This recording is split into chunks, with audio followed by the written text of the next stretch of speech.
Hi hello welcome to our channel. మీరు చూస్తున్నారు Shiva studio. నేను మీ ఆస్ట్రో న్యూమరాలజిస్ట్ నివాస్ వాల్మీకి. చాలామంది మన స్టూడియోకి ఫోన్ చేసి ఈ యొక్క న్యూమరాలజీ కోర్సు నేర్చుకోవాలి ఉందని అడుగుతున్నారు. ఓకే, మీరు గనక న్యూమరాలజీ కోర్సు గనక నేర్చుకోవాలనుకుంటే కింద స్క్రోల్ అవుతున్న నెంబర్కి మీరు కాంటాక్ట్ అయినట్లయితే మా ఆఫీస్ సిబ్బంది న్యూమరాలజీ కోర్సు సంబంధించిన వివరాలన్నీ మీకు వివరిస్తారు. అదేవిధంగా మీరు సర్వీస్ తీసుకోవాలనుకున్నా కూడా కింద స్క్రోల్ అవుతున్న నెంబర్కి కాంటాక్ట్ అయినట్లయితే మీకు తగిన సలహాలని ఇస్తారు. ఓకే, ఇప్పుడు ఈ వీడియోలో టాపిక్ ఏంటంటే మనం న్యూమరాలజీలో తరచూ వినేటువంటి ఒకే ఒక ముఖ్యమైన ఇంపార్టెంట్ టాపిక్ ఏంటంటే స్ట్రెంగ్త్. దీనికి తెలుగులో బలము అంటారు. ఈ భూప్రపంచంలో ఈ భూమి మీద ప్రతి జీవరాశి కూడా పుట్టుకతోనే కొంత బలంతో పుడతారు, అంటే కొంత స్ట్రెంగ్త్తో పుడతారు. మనం గనక పూర్వపు రోజుల్లో గనక ఏదైనా గ్రంథాలలో ఏదైనా ఓల్డ్ సినిమాల్లో మనం చూసినట్లయితే ఒక్కొక్కరు పుట్టగానే కొంచెం పెద్దవాళ్ళు వచ్చి వాళ్ళని పరిశీలించి, అరే నువ్వు కారణజన్ముడు అవుతావురా, నువ్వు గొప్పవాడు అవుతావురా అని చెప్తుంటారు. అంటే అప్పట్లో పెద్దవాళ్ళకి ఒక దివ్య దృష్టి ఉండేదన్నమాట, అలా చెప్పగలిగారు. అయితే ఎలా చెప్తారు అదంటే వారు పుట్టినప్పటి స్ట్రెంగ్త్ను బట్టి. ఈ భూమి మీద ఏ జీవరాశి అయినా 4 స్ట్రెంగ్త్ల్లో పుడతారు. మనం మనుషులనే తీసుకున్నట్లయితే 4 స్ట్రెంగ్త్ల్లో జన్మిస్తారు. ఏమిటి ఆ 4 స్ట్రెంగ్త్లు చూద్దామండి. Number 1 0 degrees to 30 degrees. Number 2 30 degrees to 35 degrees. Number 3 35 degrees to 40 degrees.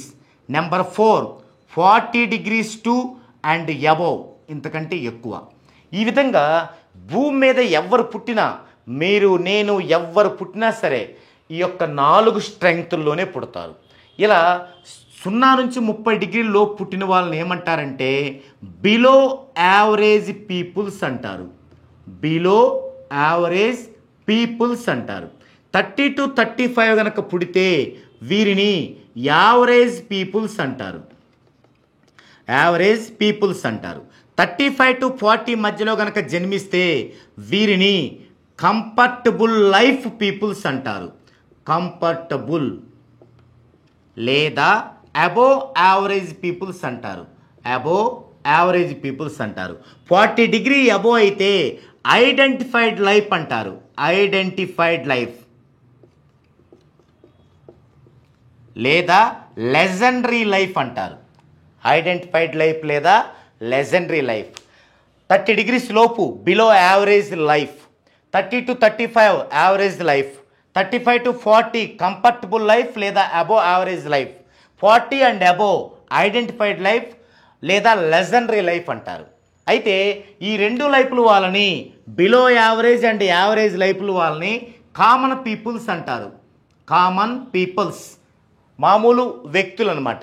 ఇక 35 to 40 ఉండే వాళ్ళని క్రియేటివ్ పీపుల్స్ అంటారు. క్రియేటివ్ పీపుల్స్ ఎవరుంటారు ఈ కామన్ పీపుల్స్లో అంటే ప్రతి ఊరిలో కానీ, ప్రతి జిల్లాలో కానీ, ప్రతి రాష్ట్రంలో కానీ 90% వీళ్ళే ఉంటారు కామన్ పీపుల్స్. ఏం చేస్తారు వాళ్ళు?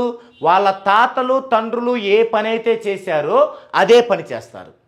లేదా ఒక కూలికి వెళ్తారు, లేదా ఒక గుమస్తాగా చేస్తారు, లేదా ఒక జాబ్ చేస్తారు. ఏం చేస్తారు వాళ్ళు? ఇక లైఫ్ అంతా అదే పని చేస్తారు. బాగా కష్టం వస్తే అప్పు చేస్తారు. ఆ అప్పు ఎలా తీర్చాలో చూస్తారు. తీర్చలేకపోతే చచ్చిపోతారు, సూసైడ్ చేసుకుంటారు. వీళ్ళని కామన్ పీపుల్స్ అంటారు. వీళ్ళు 35 degrees లోపు స్ట్రెంగ్త్ ఉన్నవాళ్ళు. ఇక 35 to 40 ఉన్న వాళ్ళని క్రియేటివ్ పీపుల్స్ అంటారు. ఒక సాఫ్ట్వేర్ ఫీల్డ్లో ఉంటారు, ఒక సినిమా ఫీల్డ్లో ఉంటారు, పొలిటికల్ ఫీల్డ్లో ఉంటారు, బిజినెస్లో ఉంటారు. అంటే వీళ్ళు ఏం చేస్తారు? ఏ పని పడితే ఆ పని చేసుకొని వెళ్ళిపోరు. ఏదైనా సాధించాలనే తపన ఉంటుంది అనమాట. అందుకని వాళ్ళు వాళ్ళ ఉన్న ఊరు నుంచి బయటకు వచ్చి ఒక ఫీల్డ్ ఎంచుకుంటారు. ఆ లక్ష్యాన్ని చేరుకునేంత వరకు కష్టపడతారు. తినక ఎంత కష్టపడైనా సరే ఆ గోల్ని అందుకుంటారు. వీళ్ళందరూ కూడా అంటే సినిమా నటులు, cricket players, business mans, political leaders, మంచి పొజిషన్లో ఉన్న జాబ్ హోల్డర్స్, వీళ్ళందరూ కూడా ఈ యొక్క క్రియేటివ్ లైఫ్లో ఉంటారు. అంటే కంఫర్టబుల్ లైఫ్లో ఉంటారు, అబోవ్ యావరేజ్ లైఫ్లో ఉంటారు. ఇక ఫోర్త్ వన్ 40 డిగ్రీ అబోవ్ ఉండే వాళ్ళు ఎవరు? Identified life. కొన్ని లక్షల మంది వారు చేసే పని చూస్తారు. ఉదాహరణకి మోడీ గారు, చంద్రబాబు నాయుడు గారు, జగన్ గారు, వైఎస్ రాజశేఖర రెడ్డి గారు, చిరంజీవి గారు, రజనీకాంత్ గారు, ఇట్లా అంటే వారు చేసే పనిని కొన్ని లక్షల మంది, కొన్ని కోట్ల మంది కూడా చూసే స్థాయిలో ఉంటారన్నమాట. ఈ విధంగా స్ట్రెంగ్త్ అనేది 4 రకాలుగా ఉంటుంది. అయితే ఎప్పుడు ఇది సాధ్యపడిద్ది అంటే ఈ యొక్క స్ట్రెంగ్త్లో పుట్టిన వాళ్ళకి ఇంత ఫ్రీక్వెన్సీ ఉండాలి అనే ఒక నియమం ఉంటుంది. అది కూడా 4 టైప్స్ ఉంటుంది. ఏంటది? Number 1 0 to 1000 degrees. Number 2 1000 degrees to 1500 degrees. Number 3 1500 degrees to 2000 degrees. Number 4 2000 degrees and above. ఇలా ఉండాలి. అంటే ఇలా స్ట్రెంత్లో జన్మించడం అనేది మన చేతుల్లో లేదు, కానీ నేములో ఈ ఫ్రీక్వెన్సీ తెచ్చుకోవడం మన చేతుల్లో ఉంది. ఇలా కనుకుంటే ఉదాహరణకి 35 లోపు ఉన్న వాళ్ళకి ఎంత ఉండాలి? రెండోది 1500 డిగ్రీలు తగ్గకూడదు. 30 లోపు ఉన్న వాళ్ళకి 1000 డిగ్రీలు తగ్గకూడదు. 35-40 ఉన్న వాళ్ళకి 2000 తగ్గకూడదు. మరి 40 పైన ఉన్న వాళ్ళకి 2000 కంటే ఎక్కువ ఉండాలి. ఒకవేళ మీకు 40 డిగ్రీలు ఉంది కానీ మీ నేమ్లో ఫ్రీక్వెన్సీ 1000 డిగ్రీలే ఉంది. ఎంత ఉండాలి? 40 డిగ్రీలు ఉంటే 2000కి మించి ఉండాలి. మరి 1000 డిగ్రీలే ఉంది. అప్పుడు మీరు ఐడెంటిఫైడ్ పర్సన్స్ అవుతారా? కారు. మీరు కామన్ పీపుల్లో పడిపోతారు. మరి ఇప్పుడు ఒక కామన్ పీపుల్లో 35 డిగ్రీస్తో ఒకరు పుట్టారు, వాళ్ళ యొక్క ఫ్రీక్వెన్సీ 2000 డిగ్రీలు ఉంది. అప్పుడు వాళ్ళు ఏమవుతారు? ఐడెంటిఫైడ్ పీపుల్లోకి వస్తారు. కనీసం క్రియేటివ్ పీపుల్లోకైనా వస్తారు. ఉదాహరణకి మెగాస్టార్ చిరంజీవి గారు ఎంత స్ట్రెంత్? 37 డిగ్రీల 37 నిమిషాలు. 37 డిగ్రీల 37 నిమిషాలు. నందమూరి తారక రామారావు గారు, సీనియర్ ఎన్టీఆర్ గారు, ఆయనది కూడా సేమ్ ఇంతే, 37 డిగ్రీల 37 నిమిషాలు. మరి వీరు ఎక్కడ ఉండాలి? చూడండి, 37 డిగ్రీల 37 నిమిషాలు అంటే ఇక్కడ ఉండాలి, 35-40 మధ్యలో ఉండాలి. మరేంటి వీళ్ళు? Comfortable life, above average life ఉండాలి. కానీ వాళ్ళది అలా ఉందా? నో. ఐడెంటిఫైడ్ లైఫ్లోకి వెళ్ళారు. ఎలా వెళ్ళారు అంటే వారి నేములో 200కి మించిన ఫ్రీక్వెన్సీ ఉంది కాబట్టి అది వారికి పాజిటివ్ తెచ్చింది. అంటే 200కి మించిన ఫ్రీక్వెన్సీ ఒక్కటే ఉంటే సరిపోతుందా? నో. 14 డైమెన్షన్స్ ఉండాలి. అందుకే మనం నేమ్ కరెక్షన్ చేసుకున్నా, నేమ్ చేంజ్ చేసుకున్నా మామూలుగా ఎలా పడితే అలాంటి ఇది బ్యాడ్ నెంబరు, ఇది గుడ్ నెంబరు, ఈ మంచి నేమ్ టోటల్ అలా చేసుకోకూడదు.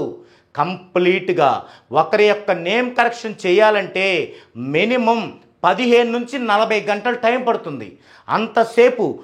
అంతసేపు వెచ్చించి వారి యొక్క చార్ట్ మొత్తం పరిశీలించి 14 డైమెన్షన్స్లో నేమ్ కరెక్షన్ కానీ నేమ్ చేంజ్ కానీ చేసి దానిని వారు మరలా రాసుకునేలాగా కోర్సులాగా డైలీ వారిని గమనిస్తూ వారు ఏదన్నా పొరపాటు చేస్తే మనం సరైన సజెషన్ ఇస్తూ వారిని వారి జన్మ వైబ్రేషన్లో ప్రయాణించేలాగా తగు సూచనలు ఇవ్వాలి. అప్పుడు ఇలా 37 డిగ్రీలో ఉన్న వాళ్ళు 40 డిగ్రీల్లోకి రాగలిగేది. కాబట్టి మీరు ఎంత స్ట్రెంత్లో జన్మించారు అనేది ఫస్ట్ ఒక పాయింట్ అయితే, ఆ స్ట్రెంత్కు తగిన ఫ్రీక్వెన్సీ మీ పేరులో ఉందా? మరి ఆ ఫ్రీక్వెన్సీతో పాటు ఇంకా మిగిలిన డైమెన్షన్స్ అన్నీ మీ యొక్క నేమ్లో ఉన్నాయా అనే విషయాలను మీరు చూసుకోవాలి. ఏది? మీరు కనుక అన్మ్యారీడ్ అయితే, ఒకవేళ మ్యారీడ్ అయితే మీరు మరి మీకు ఆ యొక్క ఫ్రీక్వెన్సీతో పాటు మీరు ఏ యొక్క మ్యారేజ్ డేట్లో మ్యారేజ్ చేసుకున్నారు. ఎందుకంటే మీరు కనుక కరెక్ట్ మ్యారేజ్ డేట్లో మ్యారేజ్ చేసుకోకపోతే అది మీకు నెగిటివ్గా వచ్చి మీరు 40 డిగ్రీల స్ట్రెంత్లో ఉన్నా ఉపయోగం ఉండదు, మీకు ఐడెంటిఫైడ్ లైఫ్ రాదు, మిమ్మల్ని తీసుకెళ్ళి 30లో పడేస్తుంది. సో అది కూడా చూసుకోవాలి. అలాగే మీ లైఫ్లోకి ఎంటర్ అయ్యేటువంటి మీ యొక్క ఫ్యామిలీ మెంబర్స్, వారి యొక్క స్ట్రెంత్ ఎంత ఉంది, వారి యొక్క ప్యాటర్న్ ఎలాగుంది, ఇలా కంప్లీట్గా చూసుకొని అప్పుడు మీరు మీ యొక్క నేముని సరైన కరెక్షన్ తీసుకున్నట్లయితే ఖచ్చితంగా మీ స్ట్రెంత్కు తగినంత ఫ్రీక్వెన్సీలో మీరు అద్భుతంగా జర్నీ చేయగలుగుతారు. ఇది స్ట్రెంత్ గురించిన వివరణ. ఓకే, మీరు కనుక ఈ విధంగా మీ యొక్క చార్ట్ని పరిశీలించి మంచి నేమ్ని తీసుకొని న్యూమరాలజీని మీరు పర్ఫెక్ట్గా ఆపాదించుకోవాలంటే కింద స్క్రోల్ అవుతున్న నెంబర్కి మీరు కాంటాక్ట్ అవ్వండి, మీ యొక్క చార్ట్ వేయించుకోండి, మీరు న్యూమరాలజీలో జర్నీ చేయండి. ఇది ఈ టాపిక్. మరో టాపిక్తో మరో వీడియోలో కలుద్దామండి.